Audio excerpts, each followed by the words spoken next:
The child is father of the man, and I could wish my days to be bound each to each by natural piety. There was a time when meadow, grove and stream, the earth and every common sight, to me did seem apparelled in celestial light, the glory and the freshness of a dream. It is not now as it has been of yore. Turn wheresoe'er I may by night or day, the things which I have seen I now can see no more. The rainbow comes and goes, and lovely is the rose. Waters on a starry night are beautiful and fair. The sunshine is a glorious birth. But yet I know, where'er I go, that there hath passed away a glory from the earth. Now, while the birds thus sing a joyous song, and while I hear young Eam's bound as to the tabor's sound, to me alone there came a thought of grief. A timely utterance gave that thought relief, and I again am strong. The cataracts blow their trumpets from the steep. No more shall grief of mine the season wrong. I hear the echoes through the mountains throng. The winds come to me from the fields of sleep, and all the earth is gay.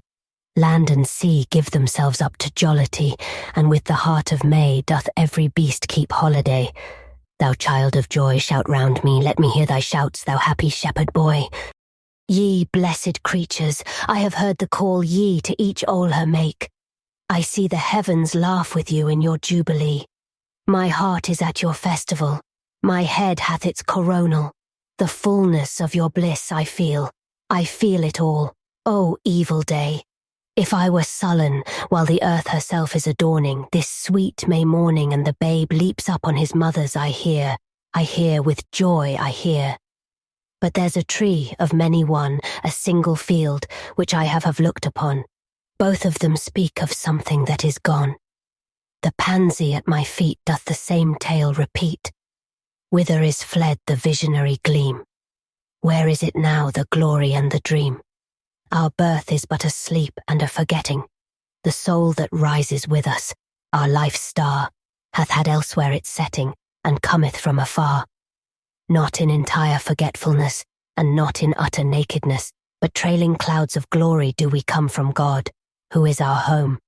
Heaven lies about us in out-infancy, shades of the prison house begin to close upon the growing boy. But he beholds the light, and whence it flows he sees it in his joy. The youth who daily farther from the east must travel, still is nature's priest, and by the vision splendid is on his way attended. At length the man perceives it die away and fade into the light of common day. Behold the child among his newborn blisses, a 6 years' darling of a pygmy size.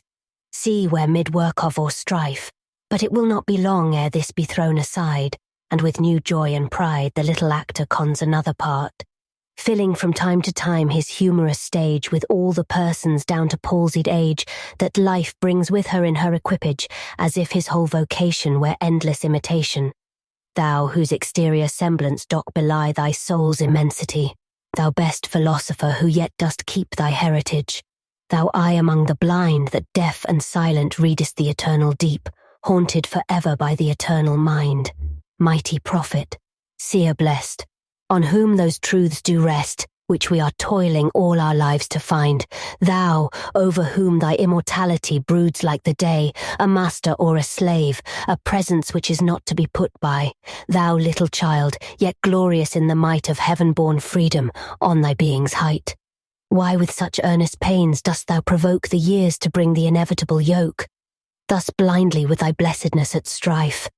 Full soon thy soul shall have her earthly freight, and custom lie upon thee with a weight, heavy as frost and deep almost as life. O joy, that in our embers is something that doth live, that nature yet remembers what was so fugitive.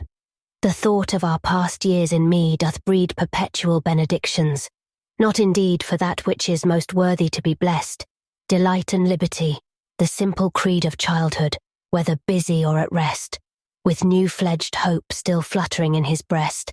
Not for these I raise the song of thanks and praise, but for those obstinate questionings of sense and outward things, fallings from us, vanishings, black misgivings of a creature moving about in worlds not realized, high instincts before which our mortal nature did tremble like a guilty thing surprised. But for those first affections, those shadowy recollections, which be they what they may, are yet the fountain light of all our day, are yet a master light of all our seeing. 19 uphold us, cherish, and have power to make our noisy years seem moments in the being of the eternal silence. Truths that wake, hence in a season of calm weather. Though inland far we be, our souls have sight of that immortal sea which brought us hither, can in a moment travel thither, and see the children sport upon the shore, and hear the mighty waters rolling evermore. Then sing, ye birds, sing, sing a joyous song, and let the young lambs bound as to the tabor's sound. We in thought will join your throng, ye that pipe and ye that play, ye that through your hearts today feel the gladness of the May. What though the radiance which was once so bright be now forever taken from my sight, though nothing can bring back the hour of splendor in the grass, of glory in the flower. We will grieve not, rather find strength in what remains behind in the primal sympathy which having been, must ever be. In the soothing thoughts that spring out of human suffering, in the faith that looks through death, in years that bring the philosophic mind. And O ye fountains, meadows, hills, and groves, think not of any severing of our loves. Yet in my heart of hearts I feel your might.